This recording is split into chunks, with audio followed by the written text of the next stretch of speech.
حج کا امامہ جو تھا وہ عمرے سے تبدیل کیا اور ایک دن پیشتری حج کے وہاں سے روانہ ہو گئے. روانہ ہونے کے ابھی منزلیں طے کی تھیں کہ وہ لشکر حر بن یزید کا مزاحم ہوا، اور وہ سب آپ کے سے علم ہے کہ انہوں نے کہا کہ آپ یا تو بیعت کریں اور یا ہمیں حکم ہے کہ ہم آپ کو یعنی اب یہ ہے وہ معرکہ جہاں سے ابتدا ہوتی ہے. 2 تاریخ کو، محرم کی 2 تاریخ کو کربلا پہنچے تھے. تو سمجھیے 192 گھنٹے ہیں.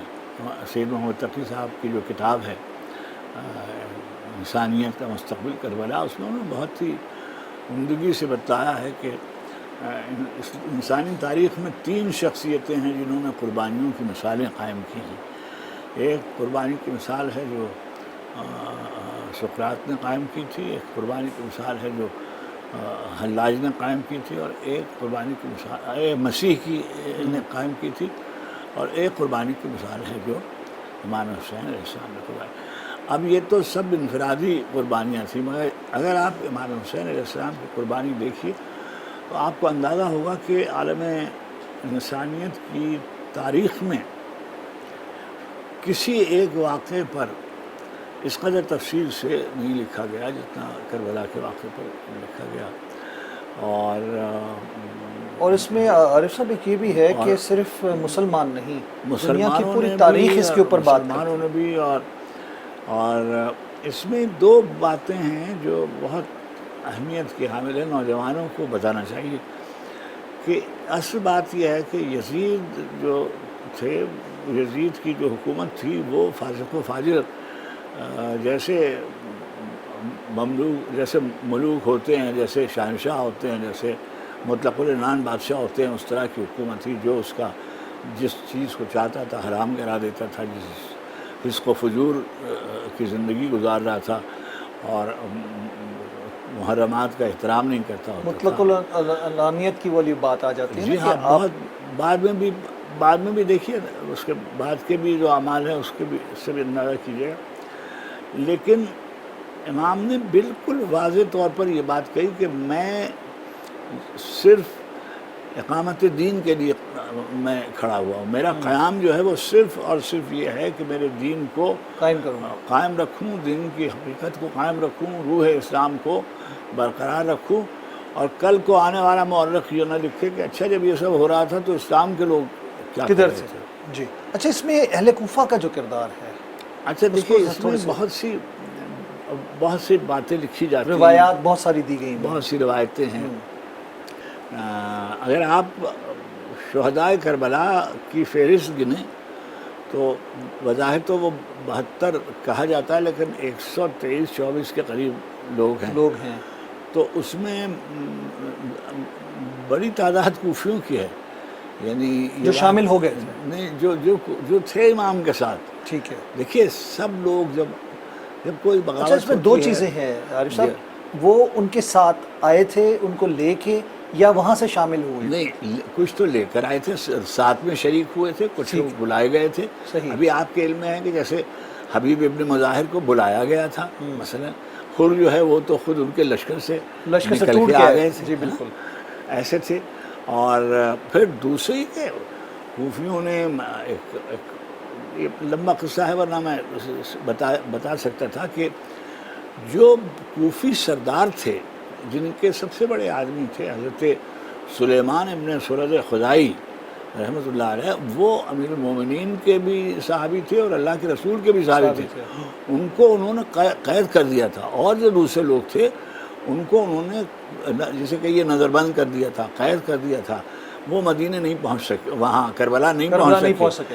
نتیجہ یہ ہوا کہ وہ جب یہ واقعہ ہو گیا تو ان کو یہ خیال ہوا، اور پھر انہوں نے بہت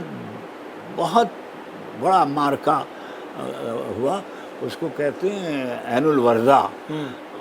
اس میں بھی وہ بھی شہید ہو گئے، سلیمان بھی، اور وہ کوفی، تمام کوفی جو تھے.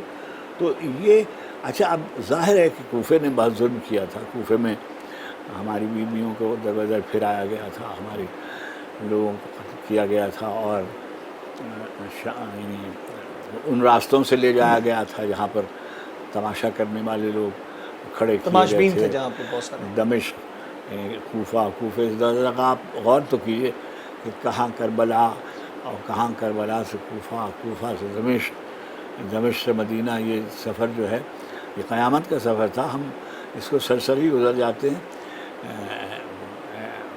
اہل بیت کے لیے، آل محمد کے لیے یہ بڑا. امام زین العابدین نے ایک جگہ کہا کہ شہادت تو ہماری میراث ہے، ہمارے یہاں تو شہادت ہوتی ہے. امیر المومنین کی شہادت ہوئی، امیر حمزہ کی شہادت ہوئی، جعفر کی شہادت ہوئی، امام حسن کی شہادت ہوئی، امام حسین کی شہادت، مگر ہمارے ہاں اس طرح کی ہمارے ناموس کے ساتھ بے پردگی اور ان کو کوچہ و بازار میں سرعام اور جہاں تو یزید یہ طے کیا تھا. تقی صاحب نے بہت اچھی بات کہی کہ ایک تصور ہے کہ انسان کی جو وجودی آزادی ہے اس کی سب سے بڑی آزادی ہے انتخاب کی آزادی. وہ اپنے لیے اپنے وجود کی کس جہت کا انتخاب کرتا ہے، اسی پر اس کی آزادی کا انحصار ہوتا ہے، اپنی شرطوں پر زندگی گزارتا ہے. امام نے پہلے دن یہ کہا تھا کہ میرے جیسے لوگ یزید کے جیسے لوگوں کی بیعت نہیں کرتے، اور اسلام کے اصول و ضوابط کو یہ فاسق و فاجر حکمران ناپید کر رہا ہے، میں اس کی بیعت نہیں کروں گا، اور میرے ایسے اس کے جیسوں کی بیعت نہیں کرتے. اب ظاہر ہے کہ قیمت تو جو تھی وہ اتنی بڑی تھی، اور نتیجہ یہ ہے کہ آپ یہ دیکھیے کہ کیا مشکل تھا جیسے اوروں نے بیعت کر لی تھی. کسی نے کہا کہ جب مدینے میں اتنے لوگوں نے بیعت کر لی تھی تو حسین ابن علی نے بیعت کیوں نہیں کی تھی؟ مولانا ابوالعلا مودودی اللہ ان کی قبر کو نور سے بھر دے، انہوں نے فرمایا کہ جب حسین نے بیعت نہیں کی تھی تو صحابہ نے بیعت کیوں کر لی تھی؟ یہ ایک سوال ہے. تو اسی عنصر کو دیکھتے ہوئے یہ ایک تاثر دیے جانے کی کوشش کی گئی تھی کہ شاید یہ اقتدار کی جنگ تھی. جی ایگزیکٹلی. انہوں نے انتخاب کیا اپنے لیے، انہوں نے شہادت کا انتخاب کیا. شہادت ان کا انتخاب تھا. میں نے کسی جگہ یہ بات کہی ہوئی ہے کہ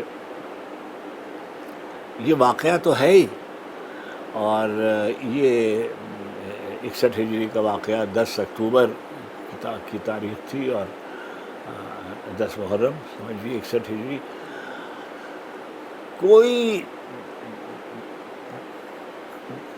کوئی قربانی کی صورت ایسی نہیں تھی جو اس دن نہ ہوئی ہو.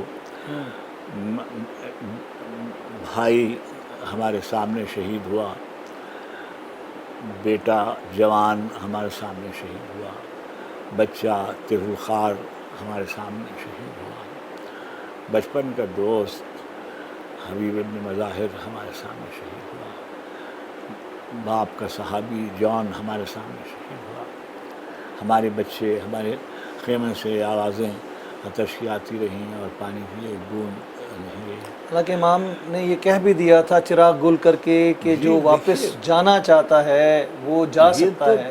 یہ تو تاریخ کا ایک ایسا بڑا فیصلہ ہے کہ وہ سب چیزیں سے دیکھیں. یہ سب یہ کربلا کے واقعات میں کچھ روایتیں ہیں مگر کچھ تاریخیں ہیں.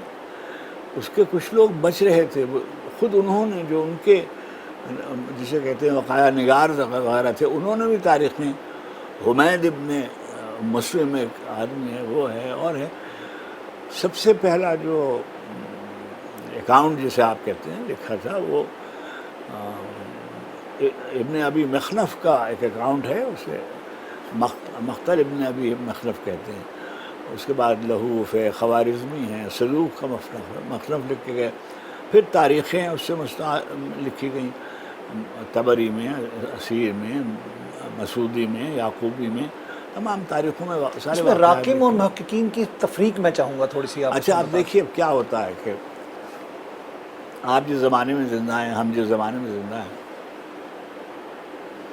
ابھی جنگ ہو رہی ہے آج کل ایک چھوٹے سے ملک پر مغرب کی اتنی بڑی طاقت نے حملہ کر رکھا ہے، اور روز یعنی بیان دیا جاتا ہے کہ ہم کسی ملک کے سربراہ مملکت کو یا حکومت کو یا سربراہ بردار شخص کو ہم قتل کر دیں گے۔ آپ دیکھ رہے ہیں جی بالکل یعنی ایسی اس طرح کا لب و لہجہ کوئی زندگی میں کبھی تاریخ میں کسی نے کبھی سنا ہوگا کہ اس طرح کا کہ ہم یہ کر دیں گے اور سب لوگ چھوڑ کے چلے جائیں تہران کو اور کر دیں، خالی کر اور دیا وہ جائے۔ خالی کر دیں، یہ سب سنا تھا آپ نے؟ لیکن اس کے باوجود جو ویسٹرن میڈیا ہے وہ کیا دکھا رہا ہے؟ اس زمانے میں بھی یہی ہو رہا تھا کہ جو جسے کہتے ہیں آب زر سے رقم ہوئی تھی وہ داستان بھی مستند، جو پرچہ نویسوں نے جو تاریخ مرتب کی تھی، مگر اسی میں یہ سب لکھا جاتا تھا، اسی میں سب یہ لکھا گیا کہ حسین شہید کیے گئے، حسین کو سر لے جایا گیا، حسین کے نیزوں پر اٹھا کر سیدانیوں کو اسیر کیا گیا، خالی کجاووں پر اونٹوں پر ہکاتے ہوئے لے گئے، اور دارالامارہ میں پہلے عبید اللہ ابن زیاد کے لیے، پھر اس کے بعد یزید کے دربار میں، اور پھر بہت تکلیف دہ بات ہے، میں کوئی اختلافی بات نہیں کرتا اور کرنا بھی نہیں چاہیے، لیکن جو حقیقت امر یہ ہے کہ ایک یزید کے کچھ اشعار ملتے ہیں جس میں اس نے کہا کہ آج اگر مقتولین بدر ہوتے تو وہ دیکھتے کہ میں نے ان کا کیسا بدلہ لیا ہے۔ اب یہ مقتولین بدر کون ہیں؟ اگر جن کو یاد ہے تاریخ وہ جانتے ہیں کہ جب غزوہ بدر ہوا، حضور اکرم علیہ الصلوۃ والتسلیم آئے، تشریف لائے بدر میں، تو ادھر سے 3 آدمی، عتبہ شیبہ ولید 3 آدمی آئے وہاں سے، اور یہاں سے 3 انصار گئے، تو انہوں نے کہا نہیں ہم انصار سے نہیں، ہمارے برابر کا کوئی آدمی بھیجو، تو ادھر سے حضرت حمزہ، حضرت علی اور حضرت عبیدہ، ایک امیر المومنین اللہ کے رسول کے چچزاد بھائی عبیدہ ابن حارث، یہ تینوں آدمی یہ گئے، اور انہوں نے ان کو قتل 2 آدمیوں کو حضرت علی نے شہید کیا، قتل کیا، اور ایک کو حضرت حمزہ نے قتل کیا۔ عبیدہ زخمی ہو گئے، واپس لائے گئے، شہادت ان کی ہو گئی۔ تو اب یہ کہتا ہے شعر عربی کا کہ اگر مقتولین بدر ہوتے تو دیکھتے کہ ہم نے ان کا کیسا بدلہ لیا۔ کفار کی طرف اشارہ جی کیا۔ ہاں، اور یہ بھی کہ بنو ہاشم نے ایک ڈھونگ رچایا تھا اپنی حکومت کے لیے، یعنی بالکل اس میں جو اساس اسلامی ہے بلا تفریق اس چیز کے کہ جو انسیت ہے حضور پاک صلی اللہ علیہ وسلم سے، ان کے نواسوں جی ہاں کی اور بالکل، تمام اس کو ان کے اہل بیت کی، اس کے بدلے میں یہ لفظ بولے گئے کہ اگر مقتولین بدر ہوتے تو دیکھتے کہ میں نے بدلہ لیا۔ یہ سب محفوظ ہے نہیں، کوئی دیکھیے، کوئی اس کے باوجود دیکھیے کچھ چیزیں ایسی ہوتی ہیں، ہم نے یہاں پہ ایک سوال یہ پابندیوں آتا ہے کہ اہل کوفہ یا اس وقت کے جو مشائخ تھے، علماء تھے، یا جو بھی عالم دین ان کے ساتھ، یا جو بزرگان دین ادھر موجود تھے، جو ایک آپ کو معلوم ہے کہ جو سلسلہ تھا وہاں پہ، تو اس بات کے بعد انہوں نے اس سے کوئی احتساب نہیں کیا۔ ابھی دیکھیے جیسے 61 ہجری جب ہو گئی، اب مدینے والوں کو یہ خیال آیا کہ تو ٹھیک نہیں ہوا، اور انہوں نے بغاوت کی، اور اس پر باقاعدہ ایک لشکر کشی ہوئی، اور مدینے میں نماز نہیں ہوئی، مسجد نبی میں گھوڑے باندھ دیے گئے، اور جو کچھ ہوا میں زبانی بیان نہیں کر سکتا ہوں۔ اس کے بعد لشکر ادھر گیا حجاج کا عبداللہ بن زبیر رضی اللہ عنہ کی طرف، اور ادھر خانہ کعبہ میں آگ لگا دی گئی۔ تو آپ جو یہ کہہ رہے ہیں یہ رد عمل تو ہوتا ہے، مگر وہ اسی طریقے سے دبا دیا جاتا ہے، اور پھر کیا ہوا کہ شورشیں ہوتی رہیں۔ دیکھیے کوئی مملکتوں سے ہمارے امام زین العابدین کے بیٹے تھے، ان کا نام تھا زید ابن علی، امام زید ابن علی کہلاتے ہیں، انہوں نے خروج کیا، ان کے بیٹے ابراہیم، محمد نصر زکیہ نے خروج کیا، بہت سے لوگوں نے اعلان بغاوت کیا۔ عارف صاحب اس کو مزید آگے لے کے چلتے ہیں، میں چھوٹا سا ایک وقفہ لوں گا ناظرین، اس کے بعد ہم دوبارہ ملتے ہیں۔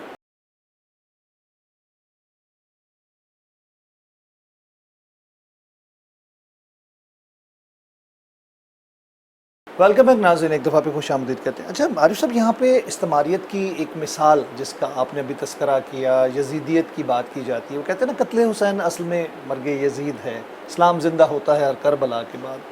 ہم کربلا کے واقعے کو اور حسینیت کے فلسفے کو، ٹھیک ہے، رہتی دنیا تک دیکھتے ہیں، قائم غیر مسلم بھی اس کی مثالیں دیتے ہیں جو اہل کتاب ہیں یا دوسرے دین سے تعلق رکھتے ہیں۔ تو آپ کو لگتا نہیں ہے کہ یزید اور اس کے جو نسلیں ہیں آگے تک کے لیے، ان کے لیے ایک رہتی جسے کہہ سکتے ہیں کہ دوزخ یہ دنیا بن چکی ہے؟ دیکھیے دنیا میں یہ جو موسیٰ و فرعون اور شبیر و یزید، یہ ایک حق و باطل کی کے فیصلے جنگ ہے، ہوتے بالکل رہتے ہیں، بالکل۔ تصادم ہوتا رہتا ہے، اور مگر ہوتا یہ ہے کہ کچھ مثالیں بن جاتی ہیں، تو وہ کون سا موقع ہوتا ہے جب حسین جیسے رویے کا اظہار کرنا ضروری ہو جاتا ہے۔ کربلا صرف ایک واقعہ نہیں ہے، یہ زندگی گزارنے کا ایک لائے عمل اسلوب ہے، یہ ایک زندگی گزارنے کا طرز ہے، ایک ڈھب ہے کہ ہم اپنی شرطوں پر زندگی گزاریں گے، دین کی، خیر کی، نیکی کی، حسن کی، امن کی، آشتی کی، عدل کی، مساوات کی، جن کا اسلام علمبردار ہے، ہم اللہ کے دین کی سربراہی کے لیے، محمد مصطفیٰ صلی اللہ علیہ وسلم۔ علیہ الصلاۃ والتسلیم کے حکم کی سربراہی کے لیے، ان کی اطاعت میں، اللہ کی اطاعت میں، ان کی پیروی میں زندگی گزاریں گے، اور یہی ہمارا دین ہے۔ باقی ہمیں دنیا سے کوئی تعارض نہیں ہے، اور تاریخیں آپ یہ دیکھیں جیسے جیسے دن گزرتا جاتا ہے، ساری دنیا جو ہے وہ، یعنی یہ ایک اس کا دنیاوی مظہر ہے کہ پہلو اس کا یہ آ جاتا ہے۔ ابھی آپ دیکھیے جو مشی ایک چیز ہوتی ہے، نجف سے لوگ چہلم کے روز کربلا پیدل آتے ہیں، اب یہ ایک طرح کا ایک نیا سلسلہ ہے، لیکن برسہ برس سیسا وہاں مزار پر جانے کی اجازت نہیں تھی۔ متوکل یعنی بنو امیہ کا دور 90 سال کے بعد ختم ہوا، تو جو بنو عباس ان کے نام پر، ان کی حمایت کے نام پر جنہوں نے بغاوت کی اور خود قابض ہو گئے، ان بنو امیہ نے جو ظلم کیے وہ بھی کم نہیں تھے۔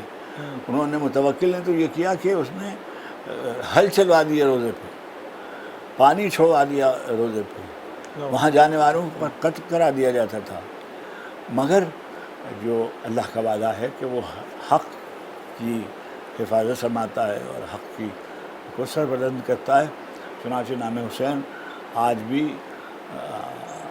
ہر جگہ آپ دیکھتے ہیں، ساری دنیا میں جہاں جہاں انسان ہیں وہاں مسلمان، میں نے بہت دن ہندوستان میں بھی گزارے ہیں، ہندوؤں میں بھی لوگ ایسے ہیں کہ جو حسینیت پہ بلیف کرنے والے لوگ کرتے ہیں، موجود ہیں۔ حسینی برہمنوں کی ایک تعداد ہے کرتی ہے، مشی میں عیسائی اور دوسرے مذاہب کے لوگ بھی اس میں شریک ہوتے ہیں، اور یہی پیغام ہے جو ایثار ہے۔ دیکھیے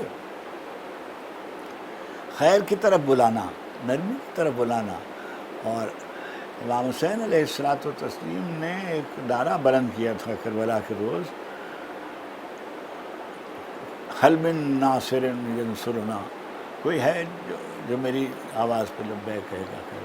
تو یہ ہم آپ جو بات کر رہے ہیں، ہماری اوقات حیثیت کیا ہے، لیکن ہم یہ اسی آواز پہ لبیک کہہ رہے ہیں کہ ہم ہوتے تو وہاں آپ کے ساتھ ہوتے، آپ کی تاثیر کرتے، اور آپ کے ہیں۔ ہمارے یہاں بر صغیر میں جیسی عزاداری ہوتی ہے،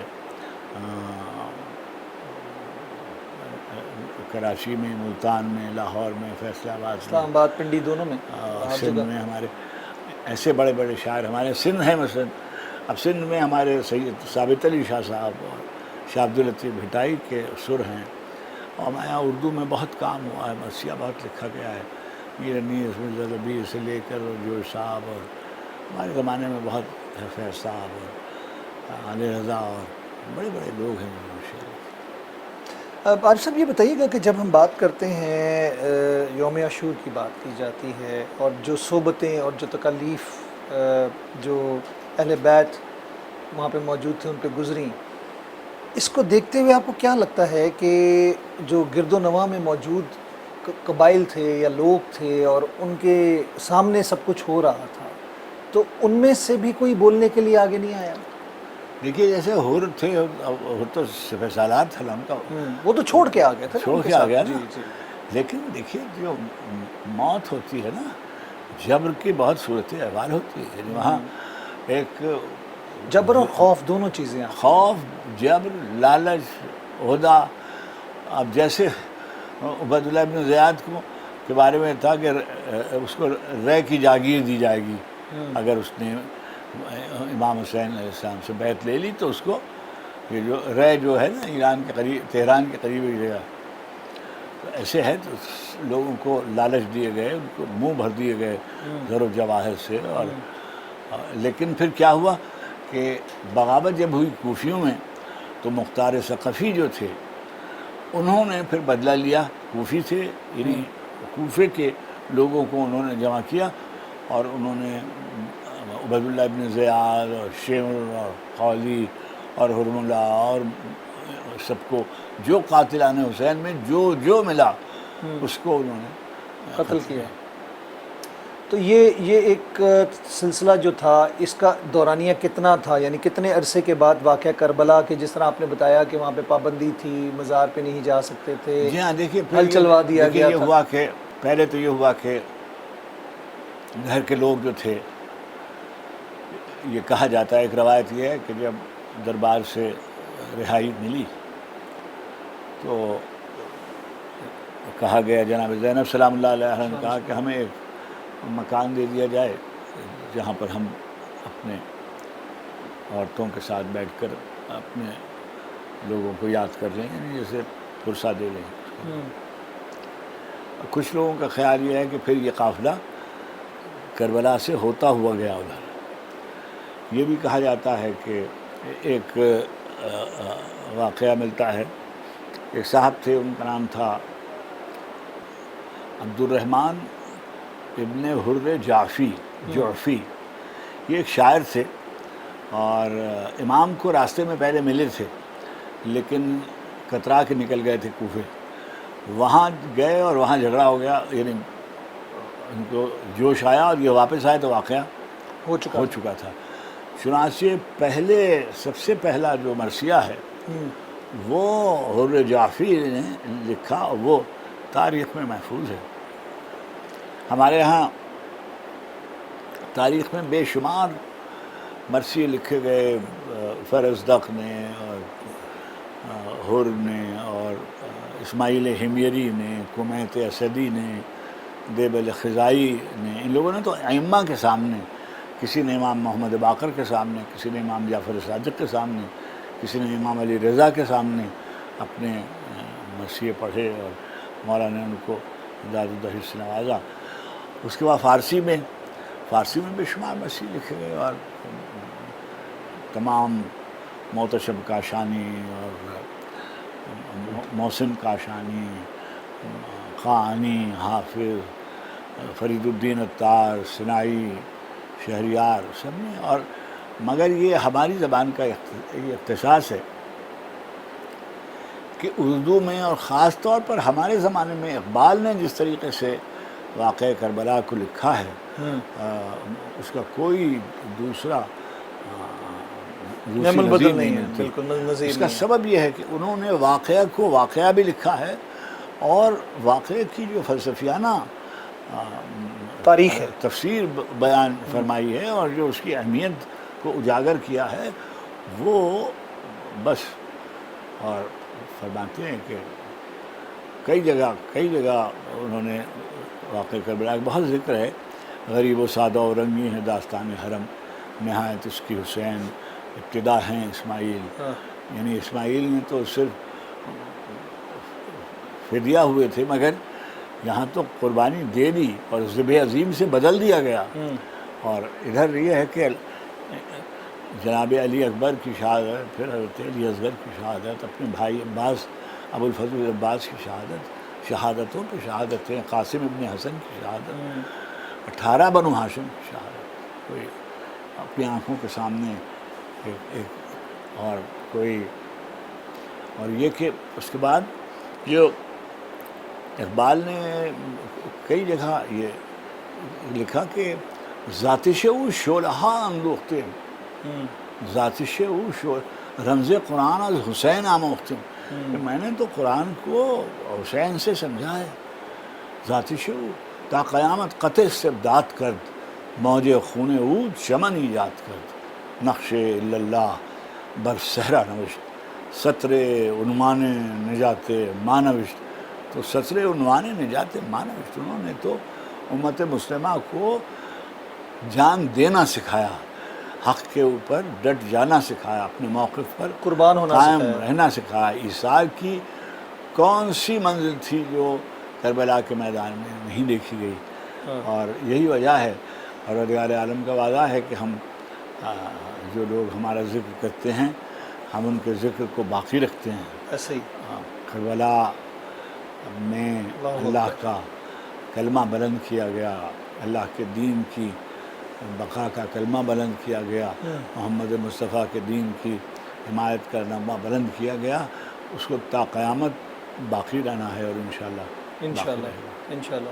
اچھا عارف صاحب، ہم 10ویں محرم کی اہمیت اسلام کے لحاظ سے بھی اگر دیکھیں تو اس کے اوپر اس کے بڑے سارے واقعات منسوب ہیں، اس کے ساتھ تاریخ میں بھی اور آنے والے دنوں کی بھی ایون قیامت تک کی بات کی جا رہی ہے، تو اس کو آپ کیسے دیکھیں گے؟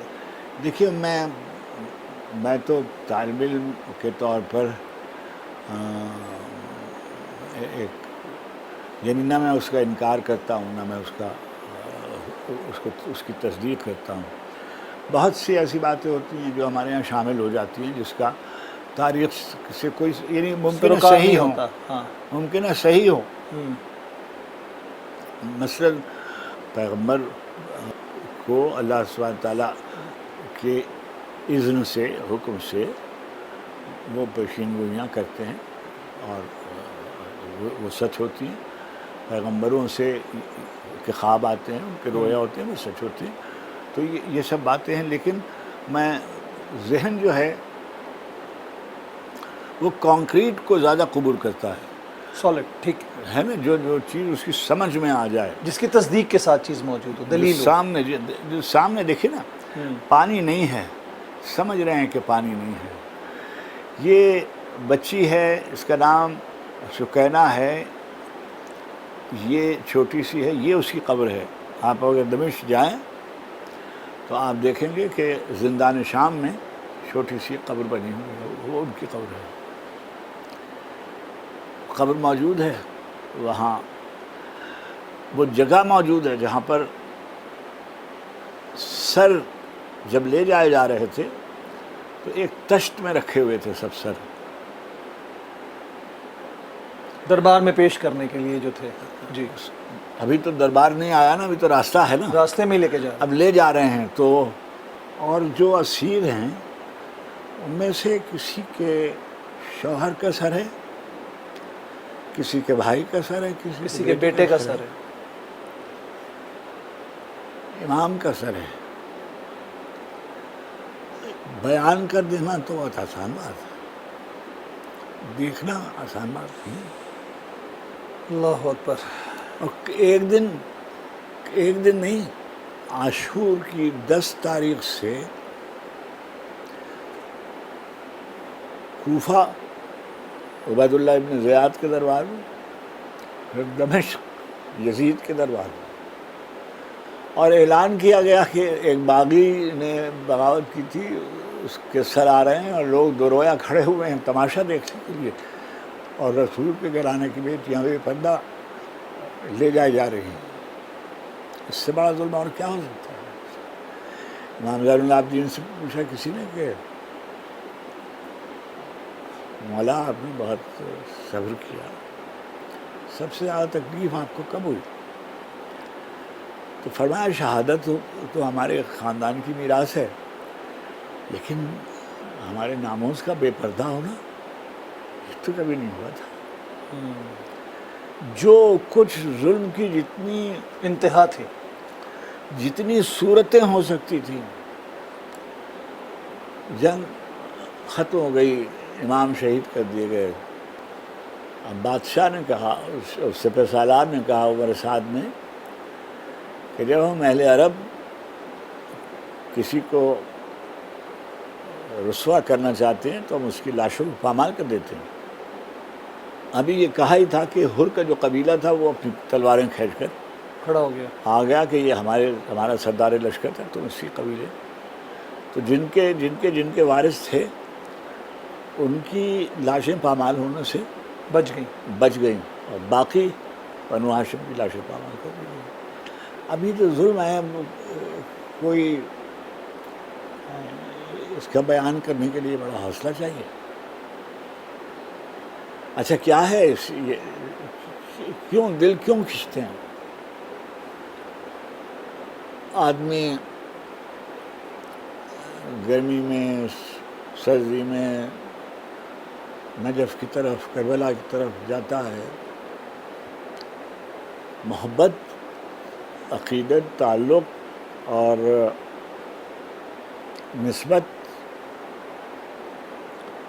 پناہ گاہ، اور اس قدر بڑی پناہ گاہ، اور جیسے جیسے انسان آگے جائے گا اس کو اندازہ ہوگا کہ حق کے لیے جو لوگ جان دیتے ہیں، اپنے موقف کے لیے جو جان دیتے ہیں،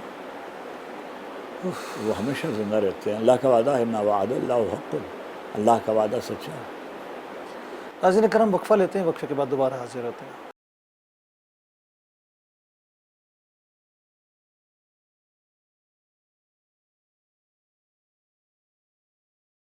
ویلکم بیک ناظرین، ایک دفعہ پہ خوش آمدید کہتے ہیں۔ افتخار عارف صاحب، جب ہم بات کرتے ہیں کہ جو انجام یزید ہے، یا ہم اس سارے مظالم کے بعد جو ظلم کا خاتمہ ہوا، اس تمام ایرا کو آپ کیسے دیکھتے ہیں؟ امیڈیٹلی یہ جو آپ بات کر رہے ہیں، پوری دنیا میں ان کی بات ہو رہی ہے، تو اب کوئی آدمی کم از کم انسانی تاریخ میں آپ کہیں کہ بھئی وہ تو زہر کا ایک پیالہ تھا، وہ سقراط نے پی لیا تھا اور مر گیا تھا۔ ایک آدمی تھا، ختم ہو گیا۔ قبل مسیح اور اب ہم 25ویں صدی میں زندہ ہیں۔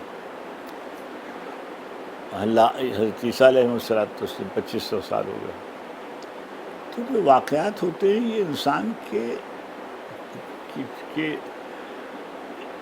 یہ جو ایپیسوڈز ہوتے ہیں یہ آپ کو زندہ رہنے کا حوصلہ دیتے ہیں۔ زندگی کی جو خیر کی قدریں ہیں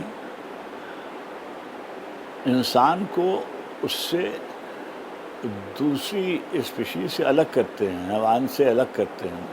حیوان ناطق ہے ہم بھی، مگر ہم اور جو جبلت کے لحاظ سے احساس اور تمام جو اور اچھے انسانوں کا ایک طریقہ ہوتا ہے، اور حواس خمسہ اللہ تعالیٰ نے عطا کیا انسان کو، اور اس کے اندر خصوصیات ہیں۔ دیکھیے آج کوئی یہ نہیں کہتا کہ سچ بولنا جو ہے وہ بری بات ہے، یعنی نہ بولے سچ، لیکن یہ نہیں کہے گا کہ سچ، جھوٹ بہت اچھی چیز ہے، مکر کرنا ایک اچھی چیز، کسی کو قتل کرنا کوئی اچھی چیز ہے۔ ابھی دیکھیے آپ سب ہیومن چارٹر وغیرہ کی بات کرتے ہیں، انسانی جان سے بڑی تو کوئی حرمت نہیں ہے، اور اس کے لیے آپ ایک آدمی ہے، فرمایا گیا کہ ایک انسانیت کا قتل جو ہے پوری انسانیت کا قتل کے برابر ہے۔ بڑی کتابیں لکھی گئی ہیں اس واقعے پر، بہت لکھا گیا ہے، اور مگر سب میں یہ بات بالاتفاق لکھی گئی ہے کہ بلا تفریق مذہب و ملت لوگ حسین ابن علی کی طرف رجوع کرتے ہیں اور ان کے دل کو سکون ملتا ہے۔ عارف صاحب، ہم جب بات کرتے ہیں یزیدیت کے حوالے سے، ایک حسینیت کا فلسفہ نظر آتا ہے، دوسری طرف مثال دی جاتی ہے یزیدیت کی، کہ یزیدیت کا فلسفہ جو ہے یعنی کہ ظالم کے ساتھ اس کو استعار کیا جاتا ہے۔ آپ کیا سمجھتے ہیں کہ اس سے بڑی لعنت یزید کے اوپر، اس کے تمام اس عمل کے اوپر میرے خیال سے رہتی دنیا تک قائم رہے گی؟ جی دیکھیے، سب سے بڑی بات تو یہ ہے کہ کہا گیا کہ نام یزید داخل دشنام ہو گیا، یعنی اب اس کا نام جو ہے وہ ایک طرح سے گالی بن گیا، لیکن کیا ہوتا ہے کہ ہر زمانہ جو ہے حاشیہ بردار ہوتے ہیں، مصاحب ہوتے ہیں، قبیلے والے ہوتے ہیں، گھر والے ہوتے ہیں، اور بعض بڑے بڑے لوگ پیسوں کے آگے سرنگو ہو جاتے ہیں۔ اور میں ذکر نہیں کرنا چاہتا، جب ولی عہدی یزید کی جا رہی تھی تو کن کن لوگوں کو، کتنے بڑے بڑے لوگوں کو برائب کر کے اور نوازا یزید گیا۔ کی بیعت لی گئی، اور کتنے کتنے لوگوں کو بعد میں عہدے دیے گئے اور کیا گیا۔ تو یہ ہر زمانے میں ہوتا ہے۔ یہ جو حکمرانی ہے یہ اس کے بطن میں ہے، جبر جو ہے وہ صرف جو حکومت الہیہ ہے وہی بس اس میں خیر کی صورتیں نکلتی ہیں۔ اور ہم یہ جو اب ہم کہتے ہیں کہ بھئی جو موجودہ نظام ہے جمہوریت کا، یہ ابھی تک جو تاریخ انسانیت میں یہ ہے جس میں کم سے کم ظلم کا امکان ہے اور زیادہ سے زیادہ عوام کے خیر کی بات ہوتی ہے، حق انسانی کی بات ہوتی ہے، انسان کی قدروں کی بات ہوتی ہے۔ تو یہ ہے، حسین قابل عزت ہیں، قابل احترام ہیں، قابل تعظیم ہیں، اور ہم تو حسین اور ان کے اصحاب اور ان کے انصار اور ان کے خانوادہ محترم کے غلاموں میں شمار کیے جائیں تو ہمارے لیے عزت کی بات ہے۔ اب بات وہی آتی ہے کہ ایک ایسا پیغام جو حق و باطل کے درمیان جنگ کا سلسلہ ہم نے دیکھا، اس کو ہم رہتی دنیا تک قائم و دائم دیکھ رہے ہیں، بالکل، اور اس پیغام کا اثر کچھ پہ ہوتا ہے، کچھ پہ نہیں ہوتا۔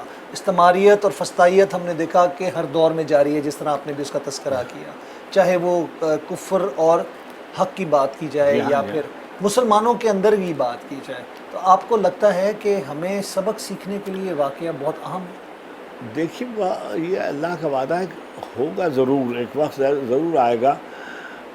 کہا گیا ہے کہ جب دنیا ظلم سے چھلکنے لگتی ہے تو عدل کا نفاذ ضرور ہوتا ہے۔ اللہ سبحانہ تعالیٰ اپنی مخلوق کو محروم نہیں رکھیں گے، اور ضرور عدل کا قیام ہوگا، اور انشاءاللہ خلق خدا اس طرف راغب ہوگی انشاءاللہ۔ اور موجودہ تناظر میں آپ ابھی جس طرح جنگ کا ذکر کر رہے تھے، ایران کے اوپر جس طرح سامراجی قوتوں نے حملہ آور ہوئیں اور اس کے بعد اس کو سرنگو کرنے کے لیے کہا گیا اور بار بار کہا گیا کہ سرنڈر، یہ لفظ استعمال کیا گیا، تو آپ کو لگتا ہے کہ اس خمیر سے اٹھنے والی قوم کے اندر وہ بات ہوگی؟ دیکھیے میں سیاسی امور پر زیادہ بات نہیں کرتا ہوں، مگر میں ایک بات ضرور کہوں گا کہ قوموں کو یہ حق حاصل ہے کہ وہ اپنی زندگی کیسے گزارے۔